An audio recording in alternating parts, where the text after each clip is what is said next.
श्री सच्चिदानंद सद्गुरु साईनाथ महाराज की जय। श्री साई दरबार महाराज की जय। श्री साई सच्चरित्र को जय जय जय। శ్రీ సాయి సచ్చరిత్ర పారాయణ మహాయజ్ఞం పవిత్ర వేదికలో ఉన్న సాయి బంధువులకు, అలాగే శ్రీ సాయి దర్బార్ అద్దాల మందిరం పవిత్ర వేదికలో ఉన్న సాయి భక్తులకు హృదయపూర్వక నమస్కారాలు తెలియజేసుకుంటున్నాను. ఈరోజు సాయి సాంప్రదాయంలో, సాయి మార్గంలో ఉండే వాళ్ళకి ఒక పెద్ద పండుగ. సాయినాథుడు ఈ లోకానికి చేసిన మహోపకారం, ఈ లోకంలో అందరినీ ఉద్ధరించేదానికి మనందరికీ ప్రసాదించిన పరమ పవిత్రమైన శ్రీ సాయి సచ్చరిత్ర గ్రంథ రాజాన్ని లోకానికి అందించిన రోజు 1930 నవంబర్ 26వ తేదీ. మనకందరికీ ఇది ఒక పెద్ద పండుగ. ఈ రోజుకి 95 సంవత్సరాలు పూర్తి అవుతున్నది. ఈ రోజుకి 95వ జన్మదినం, 95వ జయంతి. దేశ విదేశాల్లో అత్యధిక మంది హిందువులు పారాయణ చేస్తున్న గ్రంథం శ్రీ సాయి సచ్చరిత్ర. శ్రీ సాయి సచ్చరిత్ర గురించి చెప్పాలంటే తనివి తీరదు, ఈ నాలుక చాలదు. ఒక మాటలో చెప్పాలంటే శ్రీ సాయి సచ్చరిత్ర తోడు ఉంటే ఆనందం మన వెంటే. సాయి సచ్చరిత్ర తోడుంటే ఆనందం మన వెంటే. సాయిరాం సాయిరాం సాయిరాం. చాలామందిని మందిరానికి వచ్చే భక్తులను అడుగుతుంటా నేను, సచ్చరిత్ర చదువుతారా, మీరు పారాయణ చేసే అలవాటు ఉందా అని చెప్తుంటారు కొంతమంది. చదివేశాను సాయి, ఒకసారి అయిపోయింది, ఎప్పుడో చదివేశాను, 10 ఏళ్ల క్రితమే ఒకసారి చదివేశానని కొంతమంది. 2 సార్లు చదివాను సాయిని గొప్పగా చెప్తారు వాళ్ళు. 3 సార్లు చదివానని కొంతమంది ఇలా చెప్తూ ఉంటారు. ఒక్కసారి చదివి వదిలిపెట్టేదా సాయి సచ్చరిత్ర? ఆలోచించండి. 2 సార్లు చదివి వదిలేదా? 3 సార్లు చదివి వదిలేదా? ఎన్నిసార్లు చదవాలి? ఎన్ని రోజులు చదవాలి? ఒక్కసారి మనమంతా ఆలోచించుకోవాలి. శ్రీ సాయి సచ్చరిత్ర సాయినాథుని మరో రూపం శ్రీ సాయి సచ్చరిత్ర. మరి సాయిబాబా మనకి రోజు తోడు కావాలా, అవసరం లేదా చెప్పండి? సాయి మనకు తోడుంటే ఆనందం మన వెంటే. సాయి సచ్చరిత్ర తోడుంటే ఆనందం మన వెంటే. మరి సాయిబాబా తోడు ప్రతినిత్యం వద్దా? మనకి కావాలా వద్దా? మరి ప్రతిరోజు బాబా తోడు కావాలంటే సాయి సచ్చరిత్ర చదవాలి. సద్గ్రంథాల పారాయణ ఆయా మహాత్ముల సన్నిధితో సమానమని పూజ్యులు భరద్వాజ మాస్టర్ గారు చెప్పారు. ఇది సత్యం సత్యం సత్యం. సప్తాహాలు చేస్తున్నారు, ఎక్కువ సప్తాహాలకు అలవాటు అయిపోయారు. ఒక కోరిక పెట్టుకునేది, సప్తాహం చేసేది. సప్తాహం వల్ల ఏమొస్తుంది? కోరికలు అయితే తీరొచ్చేమో కానీ బాబా దయతో జ్ఞానం అయితే రాదు. జ్ఞానం కావాలి ముందు మనిషికి. జ్ఞానం వస్తే ఏది సత్యం ఏది అసత్యం ఇవన్నీ తెలుస్తాయి. ఇప్పుడు మనం చేస్తున్నది ఏంది?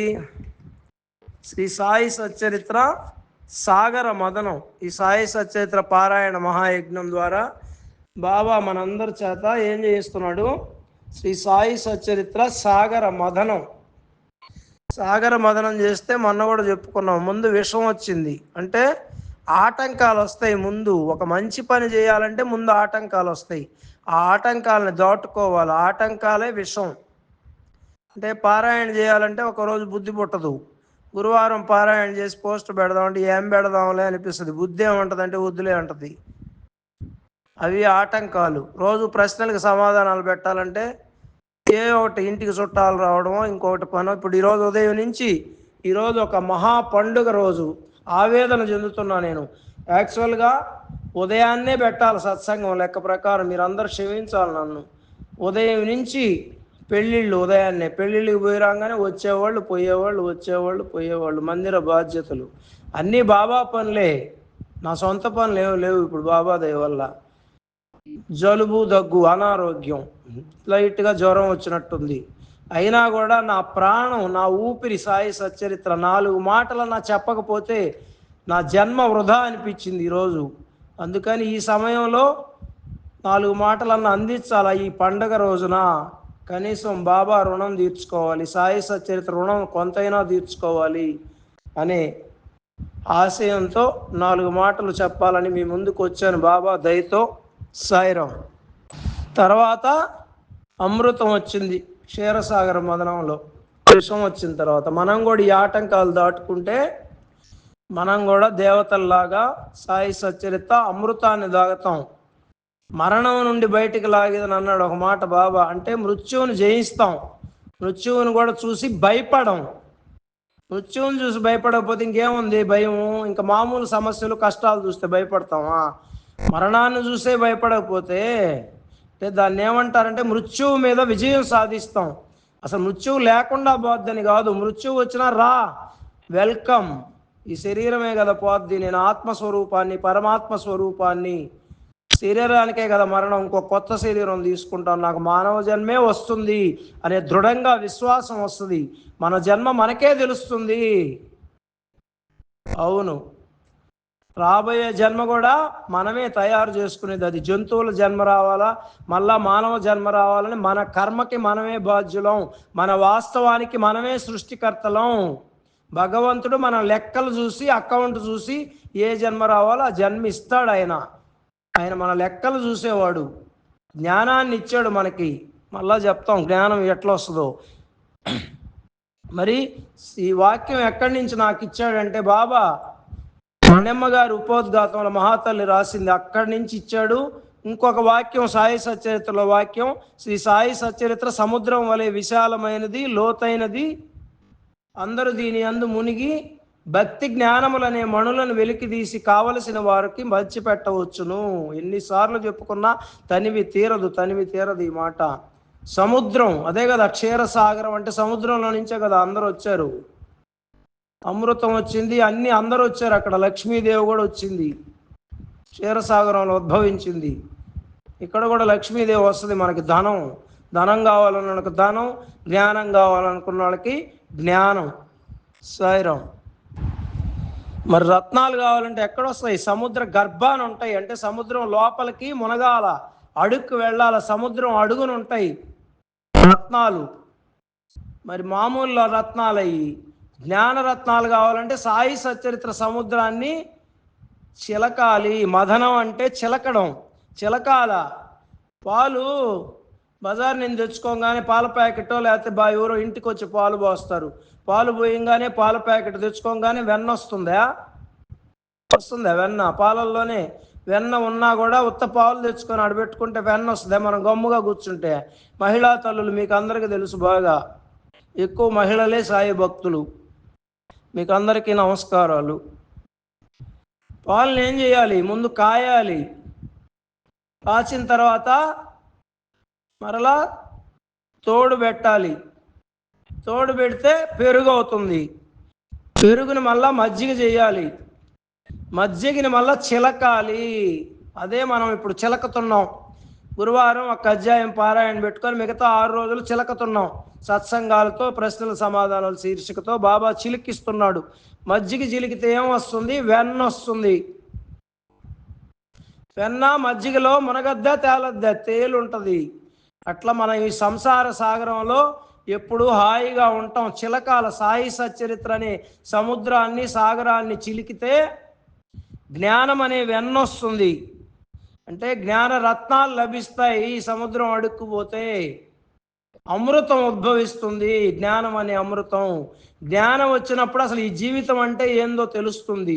ఏది సత్యం, ఏది అసత్యం, ఏది శాశ్వతం, ఏది అశాశ్వతం, ఏది ధర్మం, ఏది అధర్మం, మనతో కూడా వచ్చేదేంది, మనతో కూడా రానిదేంది, ఇక్కడ వదిలేసిపోయేదేంది, మనతో కూడా శాశ్వతంగా వచ్చేదేంది తెలుస్తుంది. తెలిసినప్పుడు అప్పుడు ఎన్ని కష్టాలు వచ్చినా ఎదుర్కొనే ధైర్యం వస్తుంది. జ్ఞానం వచ్చినప్పుడు హాయిగా ఉంటాం. కష్టం వచ్చినా కూడా నా సాయి సచ్చరిత్ర ఉంది, నా బాబా ఉన్నాడు. ఈ కష్టం తర్వాత మళ్ళా ఇంకొక సుఖం ఉంది మనకి. అనేది తెలుస్తుంది. స్థిత ప్రజ్ఞత వస్తుంది. ఒక మాటలో చెప్పాలంటే భగవద్గీతలో శ్రీకృష్ణ పరమాత్మ చెప్పిన స్థిత ప్రజ్ఞత్వం వస్తుంది. మానవుల యందు కష్ట సుఖముల యందు, సుఖ దుఃఖాదుల యందు, శీతోష్ణాది స్థితుల యందు ఎవరైతే సమంగా ఉంటాడో వాడే స్థితప్రజ్ఞుడు. స్థితప్రజ్ఞత్వం గురించి భగవద్గీతలో కృష్ణ పరమాత్మ చెప్పారు. స్థితప్రజ్ఞత్వం వచ్చినప్పుడు సన్మానం వచ్చినా అవమానం వచ్చినా ఒకే స్థితి. మట్టైనా బంగారమైనా ఒకటే. వాడు ఎప్పుడు హాయిగా ఉంటాడు. మనశ్శాంతి వస్తుంది. ముందు జ్ఞానం వస్తే మనశ్శాంతి వస్తుంది. కష్టం వచ్చినా సుఖం వచ్చినా ఒకే స్థితి వస్తే ఇంకెప్పుడు మనసు హాయిగా ఉంటాం. శాంతి లేకే అల్లాడుతున్నారు ప్రపంచం అంతా. శాంతి లేదు. సాయి సచ్చరిత్రని మదిస్తే ఈ సాగరాన్ని శాంతి దొరుకుతుంది. శాంతి, అనన్య శాంతి దొరుకుతుంది. నిరంతర శాంతి దొరుకుతుంది. ఇంకేం కావాలి సాయి మనకే? మరి ఇంకొక మాట ఏంటంటే, అంబాడేకర్ ఆత్మహత్య ఘట్టం ఒకటి ఉంది సాయి సచ్చరిత్రలో. ఈ ఘట్టం చదివి ఎంతోమంది ఆత్మహత్యలు చేసుకోవడం మానేసుకున్నారు. ఎంతోమందికి ప్రాణం పోసింది సాయి సచ్చరిత్ర. హేమాడ్ పంత్ ఈ ఘట్టం రాయడం ద్వారా, అది పారాయణ చేయటం ద్వారా. అంబాడేకర్ ఆత్మహత్య చేసుకోవాలనుకుంటాడు. జీవితం మీద విరక్తి కలిగి సగుణమైన నాయక్ హోటల్ ముందు కూర్చుంటాడు. ఇంకా చేసుకుంటాడు ఆత్మహత్య. బావిలో దూకి ఆత్మహత్య చేసుకోవాలని డిసైడ్ అయిపోతాడు. నిర్ణయించుకుంటాడు స్థిరంగా, ఈ బాధలు పడలేక. అప్పుడు అక్కల్కోట్ మహారాజ్ గ్రంథం తీసుకొచ్చి ఇస్తారు ఆయనకి. ఇది ఒకసారి చదువు అని. అది తీగానే, పేజీ తీగానే ఆత్మహత్య చేసుకోవడం మహాపాపం అని దాంట్లో ఉంటుంది. అది కొంచెం వివరంగా చెప్తాను, వినండి. ఆ రోజుల్లో అక్కలకోట మహారాజు గారి కాలంలో ఒక భక్తుడు పెద్ద జబ్బుతో బాధపడుతుంటాడు. ఆ బాధలు పడలేక, అది చాలా రోజులుగా ఆ జబ్బు అతన్ని బాధిస్తూ ఉంటుంది. ఆ బాధలు పడలేక బావిలో దూకేస్తాడు. దూకేస్తే అక్కలకోట మహారాజు గారు వచ్చి బావిలో నుంచి బయటికి తీసి ఆయనకి బోధ చేస్తాడు. గత జన్మ పాప పుణ్యాలని నువ్వు అనుభవింపక తప్పదు. ఈ ఆత్మహత్య కూడా అదనపు పాపం అవుద్ది. అంటే ఇప్పుడు చేసి ఉండే పాపాలు కాకుండా ఆత్మహత్య చేసుకోవడం మహాపాపం. ఈ పాపం కూడా తోడై మళ్ళీ నువ్వు వచ్చే జన్మలో ఇంకా ఎక్కువ కర్మని అనుభవించాల్సి వస్తుంది. నువ్వు చచ్చిపోయినా కూడా వచ్చే జన్మలో అనుభవించాల్సిందే. ఇదేమి నువ్వు చచ్చిపోయిన తర్వాత పోయేది కాదు, నీతో కూడా వచ్చేదే. కాబట్టి ఈ జన్మలోనే నీ కర్మను చేసుకో అని బోధ చేస్తాడు. అప్పుడు అతనికి జ్ఞానోదయం అయ్యి ఆత్మహత్యా ప్రయత్నాన్ని మానుకుంటాడు. తర్వాత ఆయన ఎంతో ధనం సంపాదిస్తాడు. తర్వాత ధైర్యం వచ్చి స్వామివారి అనుగ్రహంతో బ్రహ్మాండంగా ఆయన జీవితం అంతా సుఖంగా గడిపాడు అని రాస్తున్నారు సాయి సచ్చరిత్రలో. కాబట్టి ఆత్మహత్య చేసుకోవాలనుకున్న వాళ్ళు ఈ సాయి సచ్చరిత్రలో ఈ ఘట్టం చదివి ఎంతోమంది ఆత్మహత్యలు మానుకున్నారు. అంటే ఆత్మహత్య చేసుకొని మరణించబోయే వాళ్ళకు కూడా ప్రాణం పోసే సంజీవని సాయి సచ్చరిత్ర. ఇంకంతకంటే ఏం కావాలి సాయి? తాత్య అనే భక్తుడి కోసం సాయినాథుడు ఆ రోజు తన దేహాన్ని, శరీరాన్ని త్యాగం చేశాడు, ప్రాణం ఇచ్చాడు తన భక్తుని కోసం. ఈరోజు సాయి సచ్చరిత్ర ద్వారా ఎంతోమంది ఆత్మహత్యలు చేసుకునే వాళ్ళని బ్రతికిస్తున్నాడు బాబా సాయినాథుడు. ప్రాణదాత సాయినాథ్ మహారాజుకి జై. ప్రాణదాత శ్రీ సాయి సచ్చరిత్రకు జై. ఎంతోమంది బిడ్డలు జీవితం అంటే తెలియక, తల్లిదండ్రులు కూడా పాత్ర ఉంది దాంట్లో. తల్లిదండ్రులు పుట్టినప్పటి నుంచి బిడ్డలకి మార్కులు ర్యాంకులు ఇవే నేర్పిస్తున్నాం మనం. సాయి సచ్చరిత్ర మన బిడ్డల చదివించాలి. ఇవన్నీ ఘట్టాలు చదివినప్పుడు వాళ్ళకి తెలుస్తుంది ఆత్మహత్య చేసుకుంటే మహాపాపం అని. ఎంతమంది బిడ్డలు బలైపోతున్నారు జీవితం అంటే తెలియక. పరీక్షల్లో ఫెయిల్ అయ్యామని, మార్కులు తక్కువ వచ్చాయని, అక్కడేదో క్లాస్ రూముల్లో గొడవలు జరిగాయని. ఇవన్నీ తాత్కాలికమే. ఎదుర్కోవాలా సమస్యను ఎదుర్కొంటే చిన్నదవుతుంది. సమస్యను చూసి భయపడి పారిపోతే సమస్య పెద్దదవుతుంది. ఇవన్నీ సాయి సచ్చరిత్ర ఒక వ్యక్తిత్వ వికాస గ్రంథం.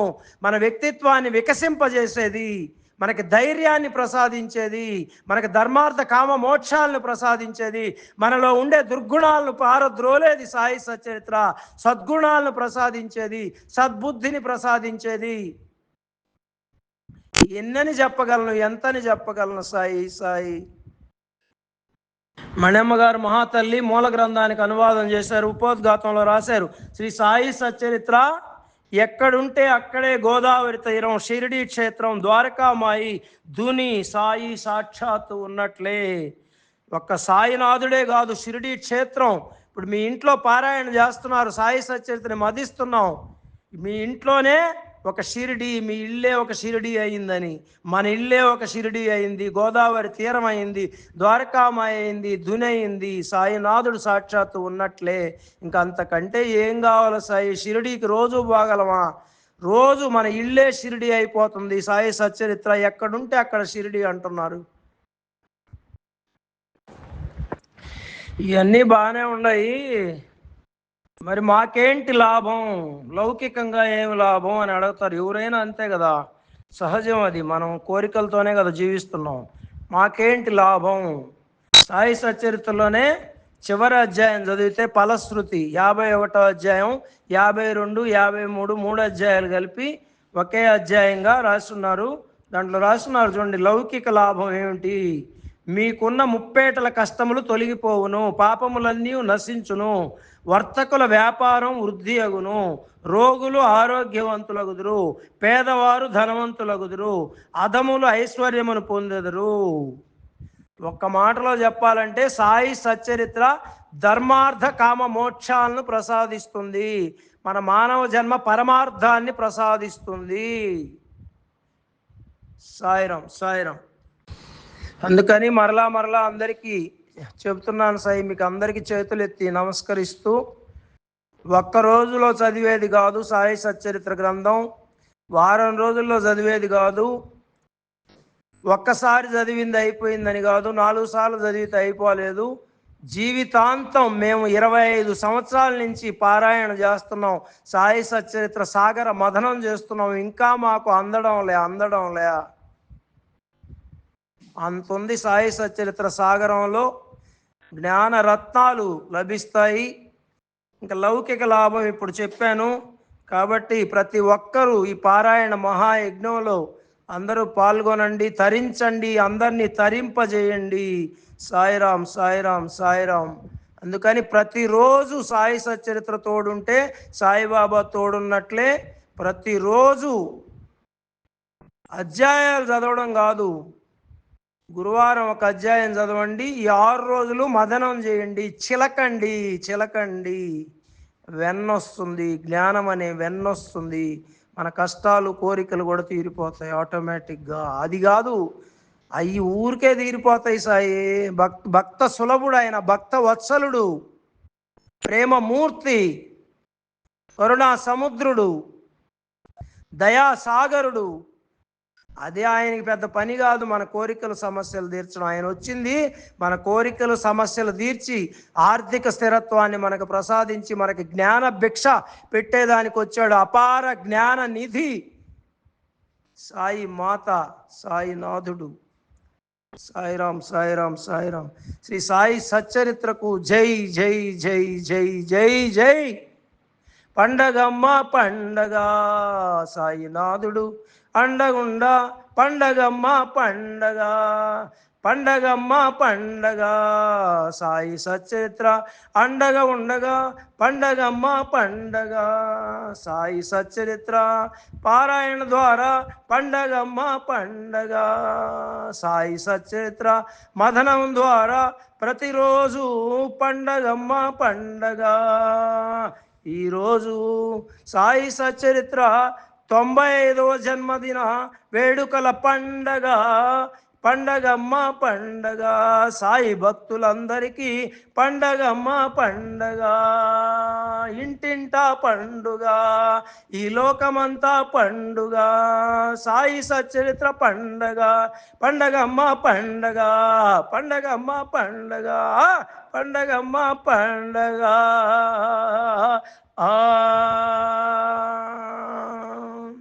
సాయిరామ్ సాయిరామ్ సాయిరామ్.